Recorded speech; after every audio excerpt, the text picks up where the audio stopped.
Ja, välkommen till kanalen Mopedteori Hjälp.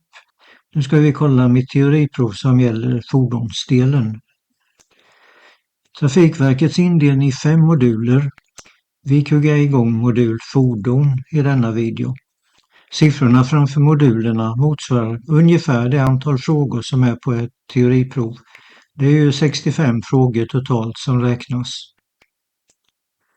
Trafikverket kallar den här för fordonskännedom och manövrering. Hur bör du tänka när det gäller modulen fordon med 7 frågor på provet? Jag visar avsnitt från Trafikverkets information och jag ställer inte några frågor. Däremot vill jag att du reflekterar på definitioner. Indelning som exempel motordrivna fordon. Det är traktor och motorfordon. Motorfordon är moped, motorcykel, personbil, buss och lastbil. Läs på och repetera ord, begrepp och definitioner. Det är aktiv inlärning. Efter provet får du resultatet på datorskärmen. Du får ett e-mail. Och förutom resultatet i poäng kan du se avsnitten där dina fel finns. Så nu kör vi igång och tar reda på hur det fungerar. Fordonskännedom och manövrering. Det är 5 delar i kursplanen för modulen fordon. Förståelse och goda kunskaper om fordonskännedom och manövrering. Hur mopeden är konstruerad och hur den fungerar. Olika skydds- och säkerhetssystem. Manövrering i olika miljöer. Hur naturlagar påverkar mopeden när du kör. I de här 5 områdena kommer nu att titta på exempel där det har svarats fel. Det är rubriker som du får i e-postmeddelandet efter teoriprovet. Här kommer det fram 7 avsnitt som döljer frågor som har varit fel besvarade. Vi kommer till de här rubrikerna efterhand. Har du gjort teoriprov på Trafikverket och inte fått godkänt resultat, då kan du ha nytta av att gå igenom informationen i e-postmeddelandet och det skulle kunna minska antalet omprov. Jobba på och ge dig en ärlig chans att göra ett bra resultat. Och du kanske hade ett perfekt resultat med alla frågor rätt besvarade på fordonsdelen. Då säger jag grattis. Jag upplever att det är många som svarar fel på fordon och vägmärken. Jag har en bild i videon som visar en uppställning med förbudsmärken och fordon.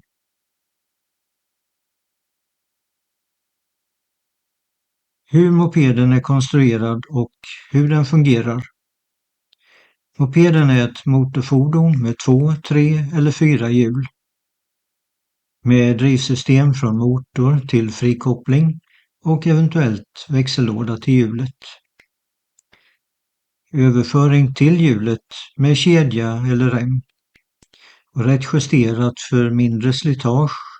Och om kedjan är för hårt spänd så kan den gå av. Motor. Begränsningar på slagvolym och effekt. Har du trimmat mopeden till större slagvolym än 50 kubikcentimeter, då kan det räknas som motorcykel och det har du nog inget körkort för. Tvåtaktsmotor som alternativ, men fyrtaktsmotorn är mer miljövänlig. Elmotorn är miljövänlig och tystare. Bromssystem. Bromsarna kan vara mekaniska eller hydrauliska med vätska.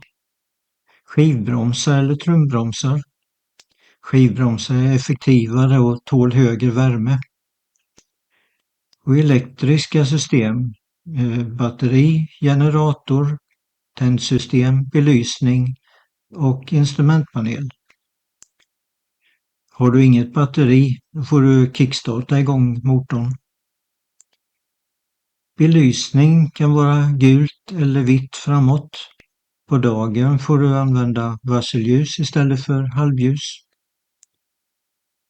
Batteriet aktiverar startmotorn och säkringar skyddar komponenter mot överbelastning och kortslutning. Felsökning kan vara i ordningen säkring, lampa, elkabel med kontakt. Hur man identifierar risker förknippade med fordonets konstruktion och funktion. På ett nytt fordon görs en registreringsbesiktning. Den blå delen av registreringsbeviset innehåller ägare, fordonets identitet med registreringsnummer och ramnummer, längd, bredd och höjd, vikter som tjänstevikt, maxlast och totalvikt, dimensioner för däck och fälg. Bruttovikten kan inte vara med för den ändras ju hela tiden. Den gula delen är en värdehandling. Det används vid försäljning. Köpare och säljare skriver under och skickar den till Transportstyrelsen inom 10 dagar. Avställning sker aldrig automatiskt. Det är du som avgör om det ska göras. Instruktionsboken eller på nätet, där hittar du vilken sorts motorolja du ska välja vid påfyllning eller oljebyte. Och vid för låg nivå i motoroljan så tänds en varningslampa och då ska du stanna direkt. Däckens dimension och lufttryck. Reglaget till vänster på bilden här är obromsat och justerat lite vinklat neråt. Till höger är det full broms med en rörelsereserv mot styret. Här är det framhjulet med skivbroms.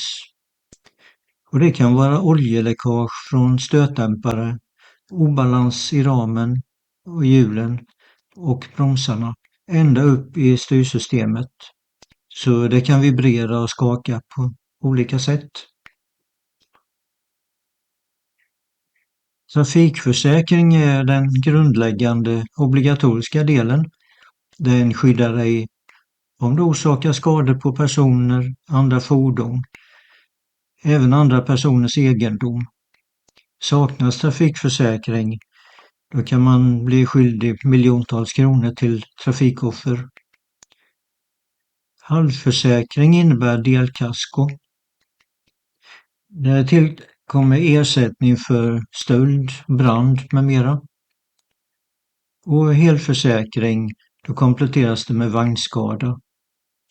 Och det är på eget fordon. Och det innebär ersättning till dig om du har skadat ditt fordon. Men det som är lite annorlunda, det är mopedklass 2. När du kör en sådan måste du ta med försäkringsbevis, förutom förarbeviset. En mopedklass 2, den är inte registrerad i fordonsregistret. Olika skydds- och säkerhetssystem. Då har vi passiva skyddssystem. Det är utrustning som hjälper vid olyckstillbud. Personers skyddskläder. Godkänd hjälm som ska vara märkt med en E-symbol. Bilbälten i mopedbilen kan ersättas av hjälm. Och skoter har fotplatta och benskydd, så sitt kvar på mopeden om du välter.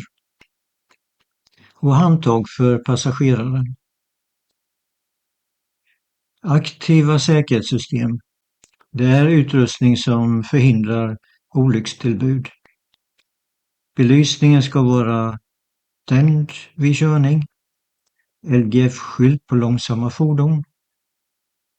Modeller som har skivbroms kan utrustas med ABS-system, alltså låsningsfria bromsar. Faktorer som påverkar mopedens köregenskaper positivt och negativt. Vi börjar med positiva. Kör som man ska göra, det är bäst.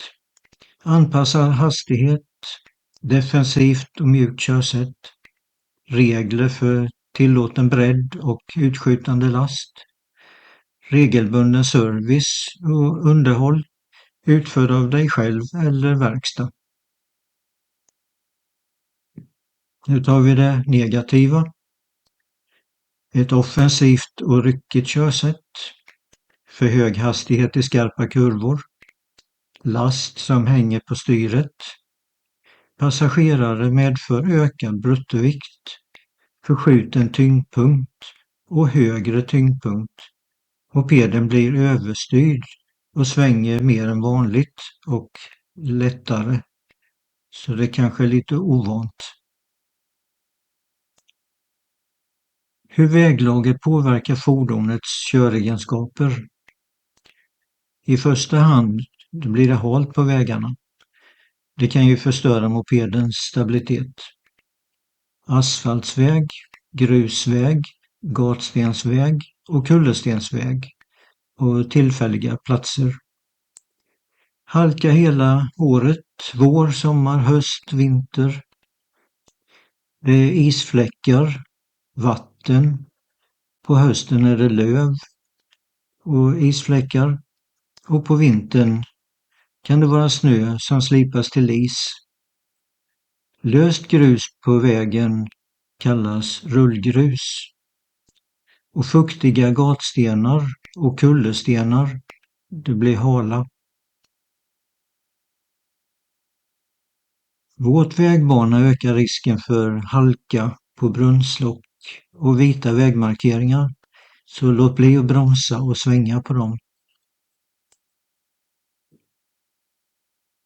Hur ditt sätt att köra påverkar hur fordonet uppträder.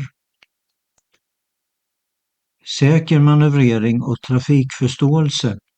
Kör defensivt och miljövänligt. Då har du ögonkontakt med trafikanter. Förutse och upptäck risker. Lite detektiv. Skapa marginaler framåt och i sidled. Anpassa hastighet och placering. Förstå trafikregler och anvisningar. Och provocera inte mopeden, det är det som förstör. Olyckligt att andra trafikanter orsakar olyckor, så då måste man veta åtgärder vid trafikolycka. LABC, livsfarligt läge, andning, blödning, cirkulationssvikt. Och kunskap om första hjälpen och HLR, hjärt-lungräddning. Hur förbudsskyltar påverkar vilka fordon som berörs vid olika platser. Så vägmärken har betydelse för vilket fordon du kör. Och fordon och förbudsmärken, det är mycket vanligt med fel svar på frågor om de här vägmärkena. Och en uppställning med förbudsmärken och olika fordonstyper. Så jag har satt X12 A eller AB.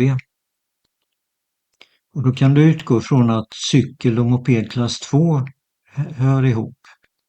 Och det är samma sak med moped klass 1 och motorcykel. Då hör de ihop.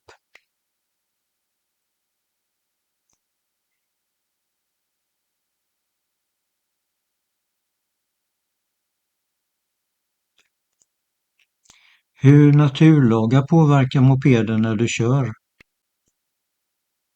Friktionen mellan däcken och vägbanan är avgörande för att kunna stanna och svänga säkert. Låg friktion, det är halt, och hög friktion, det är bra fäste.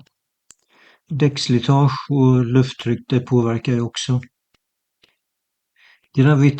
Gravitation.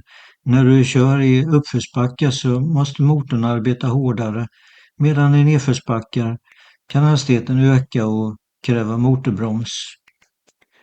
Och du ska informera passageraren att vara aktiv. Här är det väldigt viktigt att passageraren är aktiv.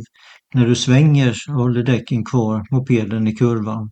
Sidokraften drar dig utåt från svängen och då måste du luta dig inåt i svängen och även passageraren. Och tröghet vid acceleration känner du att mopeden drar dig bakåt. Och vid bromsning känner du att mopeden drar dig framåt. Och här är det väldigt viktigt att passageraren är aktiv och håller sig kvar i sadeln. Och rörelseenergi. Fördubblad hastighet ger större rörelseenergi och den förlänger bromssträckan 4 gånger. Det påverkar även stoppsträckan för att stanna. Och det är viktigt att passageraren är aktiv även här. Vi har tittat på Trafikverkets indelning när det gäller fordon och manövrering. Du kan studera vidare och repetera så att du är säker på fordonsdelen. Det är bra att börja plugga så tidigt som möjligt. Och nästa video tänkte jag att det blir teoriprovet miljö. Och jag tackar för mig.